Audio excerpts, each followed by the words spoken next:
How are you enjoying RingCon so far? Dreadful. I hate it.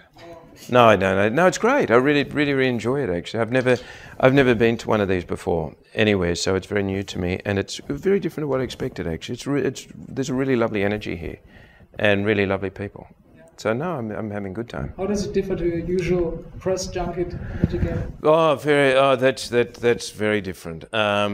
I think you speak to any actor and it's the same. That's like sort of going over there against a brick wall and beating your head against it. It's hard. Doing those press junkets is hard because you sit in one hotel room for hours on end, and then just journalists come in one after the other and ask exactly the same questions.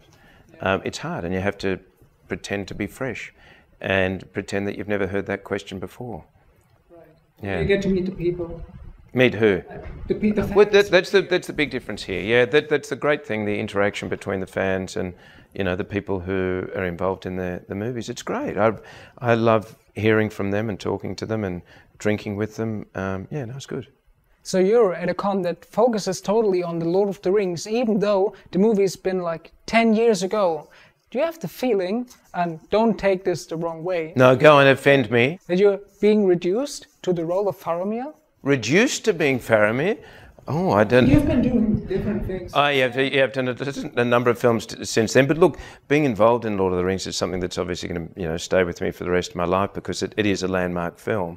And it's a film that I'm proud to have been involved in. So I'll never shy away from that. And I think it's... Yeah, I feel lucky and privileged to have been involved in it. To come and meet people who really highly regard those films is actually a really good thing, I think. So you've been working with Peter Jackson and Baz Luhrmann, and both of them are known to be perfectionists. I've worked with a number of perfectionists, actually. Michael Mann as well, wow. Is there a difference working with them? Yeah, of course. It's like, we're all completely different people.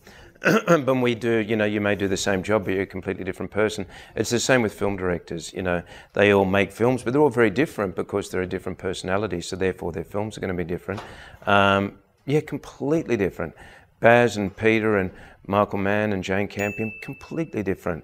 But that's great. That's what makes it interesting to work, and also, do you want to stop for a second? No, just... Yeah, okay, and also it makes their films really fascinating. Yeah. For the people who are watching this, I've suddenly gone dark because the light's just gone out. So for Lord of the Rings, you've been shooting a lot on sets and outside.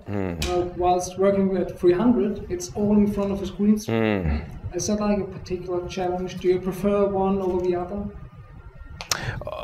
Look, possibly I prefer working in a real environment, but 300 is a particular type of film that needed it to be 100% blue and green screen.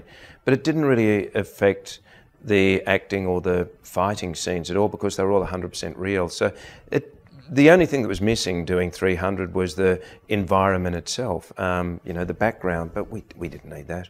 We didn't need to go to, Greece to shoot that. It's much easier to shoot it in a studio in Montreal in the middle of winter at minus 26 degrees. Whew.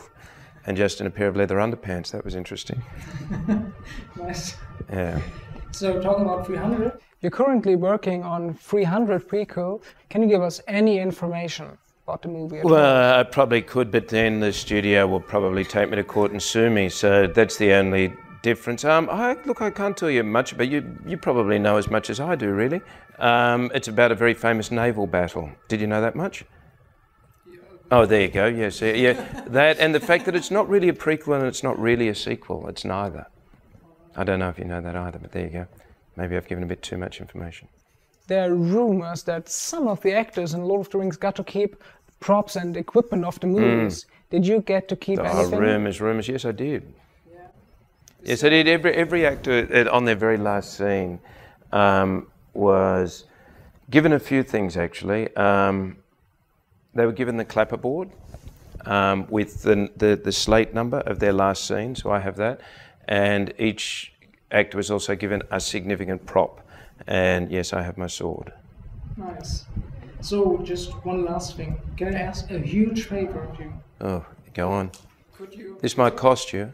Yeah. We'll see about that. Could you look into the camera? I can do that. Just say your name. Yeah. From Lord of the Rings, whatever you prefer to say, and you're watching Elbenwald. podcast.